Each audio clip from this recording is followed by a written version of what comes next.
मुझे लगता है मेरी अपील पर्सनली लोगों से ये है कि check your candidate, go for the credentials, देखिए कि उसने पीछे क्या किया है, उसका महिलाओं के बारे में क्या विचार है। देखिए कि अगर वो औरत है और उसके बाद भी इलाके में औरतों के साथ हुई किसी बदतमीजी के इस कारण चुप रही है कि उसके नेता इन्वॉल्व है, तो वोट मत दीजिए उसे। या पूछने आए तो पूछिए कि तुम चुप क्यों रही थी। देश को बदला ही उन लोगों ने जिन्होंने पॉलिटिक्स ज्वाइन नहीं की। आपको राजनीति से उस समय विद्रोह करना चाहिए, सच बोल देना चाहिए, जब आपको लगे अब मनुष्यता से और देश से समझौता हो रहा है। सो किसको वोट देनी चाहिए हमें? मेरे ख्याल से हमको पार्टियों की बजाय अच्छे लोगों को वोट देनी चाहिए। Okay. क्योंकि क्या होता है कि अगर अच्छे लोग पार्लियामेंट असेंबली में हो जाएंगे तो पार्टियां भी बाध्य होकर अच्छे लोगों के अनुसार पॉलिसी बनाने पे बाध्य होंगी। जी। अभी हम क्या सोचते हैं कि बलात्कारी है लेकिन हमारी पार्टी का है तो चुप रह जाओ, चोर है पर हमारी पार्टी का है तो चुप रह जाओ, भ्रष्टाचारी है पर मेरी जाति का है तो चुप रह जाओ, ये हमारे मोहल्ले का है, हमारे इलाके का है, इसके बारे में मैं क्यों गलत बोलूं। तो हमारे जो लॉजिक हैं वो बड़े जातिवादी हो गए हैं, बड़े पार्टीवादी हो गए हैं, दलों के बंधक हो गए हैं, हम दलदल में फंस गए हैं। तो अगर हम ये सोचने लगे, जैसे मैंने वोट जब दी थी, पॉलिटिकली बात छोड़ दीजिए, मैं खुलेआम बोलता था, उसके कारण भी मुझे लोग सेंटर टू राइट बोलने लगे थे। जब मैंने वोट दी थी तो मेरे यहाँ जब ये कैंपेन चला हमारा, इससे पहले किसी ने पूछा आप जैसे किसी आदमी ने कि आपने लास्ट इलेक्शन में किसे वोट दी, तो मैंने बोल दिया कि राजनाथ सिंह जी को वोट दी। शायद बरखा का इंटरव्यू था, उससे लोगों ने कहा अरे ये तो प्रो बीजेपी। भाई नहीं, मैं किसी पार्टी में नहीं था। I was assistant professor in A college, I was teaching classes, my wife was teaching classes, हम दोनों वोट देने जाने वाले थे। और एक आदमी जो अभी जेल में है, हमारा साथी है, पॉलिटिकल लीडर था, वो भी साथ जा रहा था अपनी बीवी के साथ। हम लोगों ने बात करी खाने पे सुबह सुबह नाश्ते पे कि यार वोट किसे दे के आए, तो ये खड़ा है वो खड़ा है। तो राजनाथ सिंह एक टेस्टेड आदमी थे, हमारे चीफ मिनिस्टर रहे थे, बहुत अच्छा काम किया था, हमारे शिक्षा मंत्री रहे थे, नकल रोक दी थी। दूसरा बंदा जो खड़ा था वो लोकल था, उसके बारे में हमें पता था कि अच्छा बंदा है लेकिन राजनाथ सिंह के बराबर का नहीं है। तो इरिस्पेक्टिव ऑफ कि राजनाथ सिंह सपा में है कि भाजपा में है कि बसपा में, उनको वोट दिया आया और वो जीते भी। जिस भी कारण मेरी एक वोट से 4 वोट से तो क्या जीते होंगे, बट हमने वोट दी। तो जो दूसरा बंदा मेरे साथ पॉलिटिक्स में आया वो तो चुप रह गया, उसने बताया नहीं कि मैंने किसको वोट दी, कि उसको डर लगा कि मैं प्रो बीजेपी कहलाऊंगा। या मैंने बता दिया, बरखा ने पूछा किसको वोट दी थी पिछले इलेक्शन में 14 से पहले, राजनाथ सिंह जी को दी थी, इसमें क्या खराब बात है। सो मुझे लगता है मेरी अपील पर्सनली लोगों से ये है कि check your candidate, go for the credentials, देखिए कि उसने पीछे क्या किया है, उसका महिलाओं के बारे में क्या विचार है। देखिए कि अगर वो औरत है और उसके बाद भी इलाके में औरतों के साथ हुई किसी बदतमीजी के इस कारण चुप रही है कि उसके नेता इन्वॉल्व है, तो वोट मत दीजिए उसे। या पूछने आए तो पूछिए कि तुम चुप क्यों रही थी। क्या पॉलिटिक्स को ज्वाइन किए बिना आप देश को बदल सकते हो? देश को बदला ही उन लोगों ने जिन्होंने पॉलिटिक्स ज्वाइन नहीं की। ओके, बताइए। इस देश में 2 ताकतें हैं जी। एक है राज सत्ता और एक है धर्म सत्ता। धर्म का मतलब धर्म नहीं, धर्म का मतलब जो जनता सोचती है, चाहे वो गांधी हो, चाहे वो जयप्रकाश हो, चाहे वो अन्ना हो, और हमारे सारे ग्रंथों में चाहे वो वशिष्ठ हो, विश्वामित्र हो, चाहे वो आद्य शंकराचार्य हो, ये सब वो लोग हैं राजा जिनसे डरता रहा है। राजा अनीति करने से पहले, अनाचार करने से पहले, अभद्रता करने से पहले डरता था कि यार गुरुदेव नाराज होंगे, शाप दे देंगे। ऋषि कौन है? जो कमंडल में हाथ डाला, यूं जल निकाला और राजा से कहा कि जा तेरा वंश नाश हो जाएगा, जा तेरी राज्य सत्ता समाप्त हो जाएगी। क्योंकि इस ऋषि के पीछे जनता है, जनबल है, उसको पता है इस ऋषि को कुछ नहीं चाहिए, जंगल में रहता है, शिष्यों को पढ़ाता है, शिष्य उगाते हैं, लकड़ी तोड़ के लाते हैं, खाना बनता है, एक ही घाट पे शेर बकरी पानी पीते हैं। तो इसकी बात जनता मानेगी और जनता ने रिवोल्ट कर दिया तो राज नहीं बचेगा, लोग सेना में नहीं जाएंगे, वे लड़ेंगे नहीं तेरे लिए, तेरी कसम नहीं खाएंगे। तो मुझे लगता है कि उससे बाहर खड़े होकर आप जितना परिवर्तन कर सकते हैं। इसीलिए जब हम सोशल कैंपेन से पार्टी में कन्वर्ट हुए, तो आपको याद होगा, और आप थोड़ा मेरी पॉलिटिकल हिस्ट्री पे आपने काम किया होगा, सबसे ज्यादा अगेंस्ट मैं था और मैंने पहले दिन ये घोषणा भी कर दी थी कि I am not going to join. उसी शाम वो तीनों लोग मेरे घर पे पत्नियों को लेके आ गए, उन्होंने कहा हम भी नहीं जाएंगे, हम बना ही नहीं रहे, तू नहीं है तो हम भी नहीं है, और ये क्या है। तो फिर मुझको स्टेप इन करना पड़ा। तो मैंने तब भी उनसे कहा था कि बहुत बड़ी पावर पैदा हुई है, इसको होल्ड करना है तो सात्विक रहना पड़ेगा, हमको इस सब से बचना पड़ेगा। तो अंदर जाके भी अच्छा काम हो सकता है, लेकिन मुझे लगता है कि बाहर से ज्यादा अच्छा काम हो सकता है। आप ब्रेक डाउन कर सकते हो उसे, बाहर से अच्छा काम कैसे हो सकता है? जैसे गांधी ने किया, गांधी की कभी कांग्रेस की मेंबरशिप नहीं थी, जयप्रकाश जी ने कभी जनता पार्टी की मेंबरशिप नहीं ली। आज जो भी ये नगर पालिका छाप एक नौकरी मिली है हमारी पार्टी के एक आदमी को, इसको चलाने वाले अन्ना हजारे ने भी कभी इस पार्टी की मेंबरशिप नहीं ली, विरोध ही किया। तो अब आप सोचिए आपके सामने ही इसी हिस्ट्री में, इसमें तो कोई घालमेल नहीं है ना, इसी हिस्ट्री में कितना सारा काम हुआ। इवन आज जो बीजेपी काम कर रही है, BJP is a political clan but RSS not a political clan. वो एक कल्चरल सोशल संगठन है, बट जो इम्पैक्ट आरएसएस का है पब्लिक लाइफ में, मतलब आई am not talking about their good thing bad thing, जो भी उनके बारे में चर्चा चलती है, बट जो उनका इम्पैक्ट स्टूडेंट्स में है, मजदूरों में है, महिलाओं में है, संस्कृति में है, भारत विकास परिषद से है, संस्कार भारती से है, विद्यार्थी अखिल भारतीय विद्यार्थी परिषद से है, तब सब चीज़ों से है, उतना इम्पैक्ट बीजेपी का नहीं है। ओके। और जब जब वो बीजेपी उनके क्लच से बाहर निकलती है, उनके एजेंडा से, उनके थॉट प्रोसेस से बाहर निकलती है, वो तुरंत उसको फ्लिप करके बता भी देते हैं कि तुम किस कारण हो, हमारी वजह से हो। और जो इज्जत उन लोगों की है वो उनके नेता की नहीं है। शायद आपको पता हो या नहीं पता हो, किसी कस्बे में, किसी विधानसभा में जो प्रचारक हैं संघ के, वो युवा होंगे आपकी तरह, हो सकता है वो 21, 22, 23 साल का कोई युवक हो, पर वो भाई साहब होंगे। और वो जो विधायक जी हैं वो 55, 60 के हो जाएंगे, तब भी वो नाम से ले दिए जाएंगे, बुला दिए जाएंगे कि त्यागी जी आए हैं, राणा जी आए हैं, मेघवाल साहब आए हैं, सोनकर जी आए हैं। उनसे ऊंची आवाज में बात कर सकता है कार्यकर्ता, लेकिन भाई साहब आए हैं, भाई साहब से, भाई साहब जो कहेंगे कि नहीं, अब सब भूलो, आपस में मिलो, चलो काम करो आगे।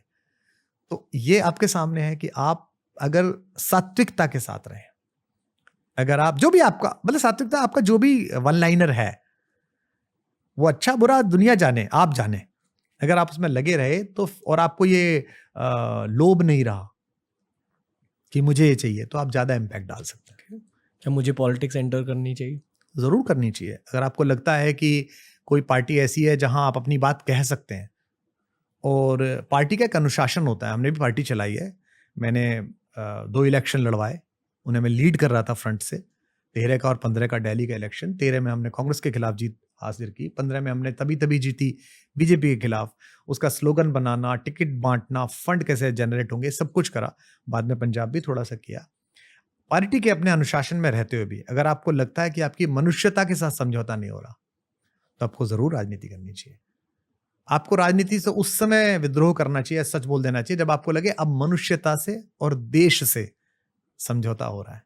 मैंने भी तभी बोला जब मनुष्यता से समझौता हुआ, जब अपने चारों तरफ के भ्रष्टाचार से आंख मूंदी गई, अपने चारों तरफ के अनाचार से आंख मूंदी गई, तब मैंने कहा ये क्या कर रहे हैं। तो फिर बहाने बनाए गए कि नहीं राजनीति में ऐसा करना पड़ता है, सुनो यार पार्टी कैसे चलेगी, फंड तो चाहिए। तो मैंने कहा हमने 2 इलेक्शन लड़ाए थे, तुझे कभी पता नहीं चला फंड कहाँ से आया, हमने लड़ाए थे, लोग आके दे के जाते थे, हमारे बच्चे झंडा पकड़ के खड़े जाते थे, लोग पूछते ऐसे क्यों खड़े, हम कहते थे ऊपर लटकाने के पैसे नहीं है हमारे पास, बीजेपी कांग्रेस ले गई। लोग कहते कितने प्यारे बच्चे हैं, जेब से निकाल के पैसे देते थे, कहते थे मैं तुम्हारे साथ खड़ा हूं, तो ऐसे ही लड़ेंगे। लेकिन कंप्रोमाइज हो गई। सो अगर आत्मा के साथ कंप्रोमाइज ना हो तो पार्टी अनुशासन में रहते हुए आपको राजनीति करनी चाहिए, हर युवा को करनी चाहिए। ओके। आप होपफुल हो फ्यूचर को लेकर, हमारे देश के पॉलिटिकल फ्यूचर को लेकर? मैं देश के फ्यूचर को लेकर बहुत होपफुल हूँ। उसी में पॉलिटिक्स आती है, उसी में इकोनॉमिक्स आती है, उसमें ही कल्चरल प्रोग्रेस आती है मेरे जैसे आदमी के लिए, उसमें ही स्पिरिचुअल प्रोग्रेस आती है। इतने सारे लोग हैं, इतना सारा यूथ है, और बड़ा एस्पायरिंग है, बड़ा एम्बिशियस है। जिसके पास साइकिल है उसको मोटरसाइकिल लेनी है, जिसके पास मोटरसाइकिल आ गई उसको कार खरीदनी है, जिसके पास कार आ गई उसको बड़ा घर खरीदना है, जिसके पास बड़ा घर आ गया उसे बंगला बनाना है, जिसके पास ये सब आ गया उसे चार्टर खरीदना है। तो आदमी लगा हुआ है, इंडिविजुअल कैपेसिटी में लगा हुआ है। एक साइंस आपने पढ़ी होगी, आप इंजीनियर हैं, तो हमने जो 2 एनर्जी हमको पढ़ाई गई थी, स्टैटिक एनर्जी, काइनेटिक एनर्जी। इस देश की काइनेटिक एनर्जी बहुत हाई है, अभी एकदम रोल कर रहा है। अब वो जो काइनेटिक एनर्जी में तो आप थोड़ा सा ही लगाते हो तो तुरंत बदल जाती है। शुरू में जो इनर्शिया तोड़ने के लिए एक ताकत चाहिए। मुझे लगता है कि 3 प्रधानमंत्रियों ने उस इनर्शिया को तोड़ने के लिए बहुत ही रेवोल्यूशनरी काम किया, जिनको क्रेडिट देना चाहिए। एक राजीव गांधी जी, जिन्होंने सारे चीज़ों को, कंप्यूटर की महत्ता को समझा, इस टेक्नोलॉजी को समझा, उनका विरोध भी किया गया। दूसरे नरसिंहा राव जी, जिन्होंने ओपन वर्ल्ड इकोनॉमी के बारे में सोचना शुरू किया। और तीसरे प्रधानमंत्री जी, जिन्होंने ग्लोबलाइजेशन के, अटल बिहारी वाजपेयी जी, जिन्होंने ग्लोबलाइजेशन, मूल नियंत्रण, मार्केट को ओपन करना, उनकी भी बहुत आलोचना हुई, उनके संगठन ने बहुत आलोचना की। स्वदेशी जागरण मंच ने तो क्या क्या नहीं कहा, हमको भी उस समय बोलना पड़ा, हमें पता नहीं था, डंकल प्रस्ताव और ये सब पता नहीं क्या क्या, लेकिन दुनिया खुली। सो वो जो एक हमारी दुनिया खुली है, हमारी जो विंडोज खुली हैं, हम थोड़े लेट हो गए। चाइना पहले खुल गया, हम थोड़ा सा लेट हो गए पॉलिटिकल रीजन से, बट वंडरफुल, बहुत अच्छे खुले हैं। और मुझे कोई 1% भी इस बात पे शक नहीं है कि ये सेंचुरी आपकी है। This is the century. Okay, अगर कोई नौजवान अभी एक पॉलिटिशियन बन रहा है तो उसके लिए आप क्या कहोगे, एक्सेप्ट जो आपने ऑलरेडी कह दिया? एडवाइस क्या है अगर उसे फास्ट प्रोग्रेस चाहिए पॉलिटिकल करियर में पर उसका दिल साफ है? उसका दिल साफ है तो उसे ये बात मैं कहना चाहूंगा कि एक तो लोग ना एक्सरे जैसे होते हैं जनता। वेद में एक लाइन है, लोके सहस्त्र चक्षु, जनता की 1000 आंखें हैं। आप उनको बहुत देर मूर्ख नहीं बना सकते। सो ट्रांसपेरेंट रहिए, सच्चे रहिए, पीपल विल रिकॉग्नाइज यू। जैसे मैं किसी 5 स्टार होटल में गया रुकने के लिए, शो है, तो मैं देखता हूँ कि उसका जो दरबान है, जो दरवाजा खोल रहा है, जो गाड़ी खोलने के लिए वहाँ सिक्योरिटीज खड़े हुए हैं, जो वेटर है, जो बटलर आया हुआ है, उसे अचानक आप दिखते हैं और आपके उसके चेहरे पर जो मुस्कान आपको लेके आते हैं, हाँ सर, वो आपको सुनता हूँ, राम वाला सर वो सुना, this is your voter, this is the person who recognise your truthfulness. ना हो आप सांसद, ना हो आप मंत्री, ना हो आप मुख्यमंत्री, ना बने आप कुछ भी, ये आदमी पहचानता है कि आप सच्चे हो। इसके लिए काम करिए। जिस दिन ये बेमन से दरवाजा खोलना शुरू कर देगा, अंदर बोला आ गया एक और चोर डकैत, गाली बकेगा, उस दिन आप कुछ भी पा लेना, पार्क कर देना अमेरिका लंदन में 5,000 करोड़ रुपए, अपनी बेटी की कंपनी में लगवा देना, अपने साड़ू को ठेका दे देना, शराब में घोटाले कर लेना, कुछ भी कर लेना, मजा नहीं आएगा दोस्त। पता होगा, उसको भी पता है कि तुम चोर हो और तुमको भी पता है तुम चोर हो, बल्कि उसे तो कन्फर्म है कि तुम डकैत हो और तुमको लगता है थोड़ी सी चोरी की है। तो जो भी नया पॉलिटिशियन आ रहा है उसको मैं पहले कहता हूँ ये सोच के मत आना बस, तो फिर आनंद आ जाएगा। पॉलिटिक्स में जो पावर है, पॉलिटिक्स में जो पैसा है, इस सब के चक्कर में मत आना। हाँ, तुझे लगे कि ये काम ऐसे करके बड़ा आनंद आता है, मुझे बहुत अच्छा लगता है कि मुझे लोगों की मदद करूं, उनकी जिंदगी में एक बदलाव लाऊं बड़े स्तर पर, इसके लिए आ जाओ तो बहुत अच्छा है। और ऐसे पॉलिटिशियंस की जरूरत है। Okay. ऐसे पॉलिटिशियंस है आज भारत में? कुछ है, हर तरफ है, हर पार्टी में, अपनी अपनी पार्टी में दुखी हैं, हाशिए पर हैं। ओके, अपनी अपनी पार्टियों में दुखी हैं, हाशिए पे हैं। कुछ लोग आगे भी हैं, कुछ लोग पता नहीं चलने देते अपनी पार्टी के लीडर्स को कि वो अच्छे और ईमानदार आदमी है, ताकि लीडर्स उनको मार ना दें। जी ओके। आपके अनुसार मोदी जी के बाद पीएम कौन बनेंगे? अभी तो पता नहीं, मैं भी नहीं कह सकता, बहुत सारे लोग एस्पिरेंट हैं और देश का मूड भी लगातार बदलता बदलता रहता है। प्राइम मिनिस्टर की पॉपुलैरिटी तो अनडाउटेडली इस समय जो लीडर्स हैं उनमें बहुत ज़्यादा है। उनके बाद कुछ लीडर्स उनकी पार्टी में हैं जिनकी पॉपुलैरिटी बड़ी अच्छी है, बहुत अच्छे हैं। उनके कुछ लीडर्स ऐसे भी हैं जिनका दावा आने वाले कल में, मतलब 24 नहीं तो 29 में और 34 में बहुत अच्छा है। यंग पॉलिटिशियंस हैं, उत्तर प्रदेश में हैं, महाराष्ट्र में हैं यंग जिन्होंने चलाई है पार्टी, कर्नाटक में है, छत्तीसगढ़ से भी एक आध कोई शायद निकलेगा या निकलता होगा। तो मुझे तो अभी इस बारे में कुछ पता नहीं है और मैं सोचता भी नहीं हूँ इस तरीके से कि इनके बाद कौन प्राइम मिनिस्टर बनेगा, क्योंकि ये अनप्रेडिक्टेबल होता है, बहुत ज़्यादा अनप्रेडिक्टेबल होता है। और ख़ासतौर पे अभी जब इतना पॉपुलर लीडर है आपके सामने, तो बाकियों के क्लेम्स जो हैं वो इस पे निर्भर करते हैं कि सामने वाला कब खराब खेलना शुरू करे। विपक्ष का काम है कि आप अच्छी बॉलिंग करिए, अच्छी फील्डिंग लगाइए और आप बस वेट करिए, अपनी लाइन लेंथ मत छोड़िए, इधर उधर की बातें मत करिए आप। एक तीखा सवाल पूछ लूं एंड पूछ में? लीजिए।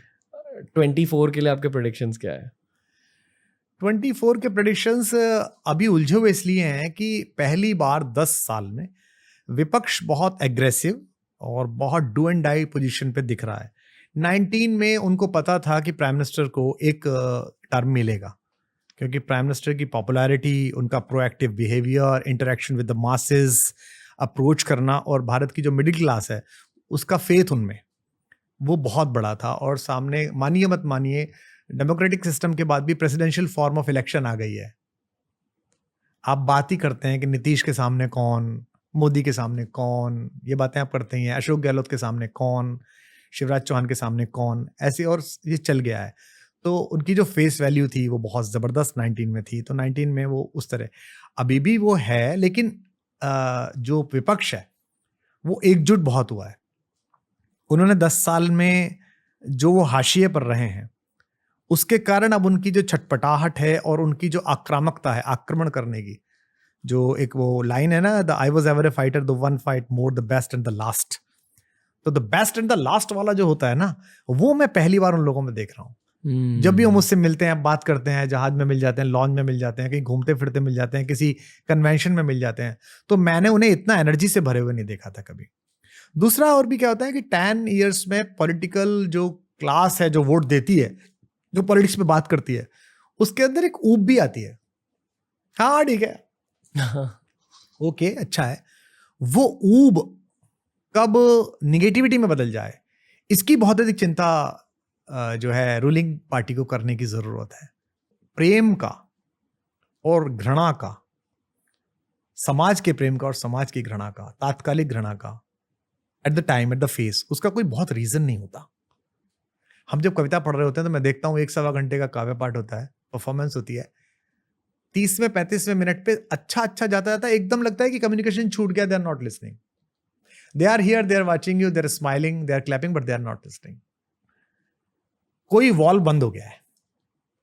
फिर उस वॉल्व को आपको किसी जुमले से, किसी बात से एकदम टच कर देने वाली किसी लाइन से खोलना पड़ता है। और ये होता है, ये पॉडकास्ट में भी होता होगा। अच्छा चल रहा है, अचानक लगा कि नहीं, कुछ चल ही नहीं रहा है, पता नहीं क्या बात कर रहे हैं ये लोग।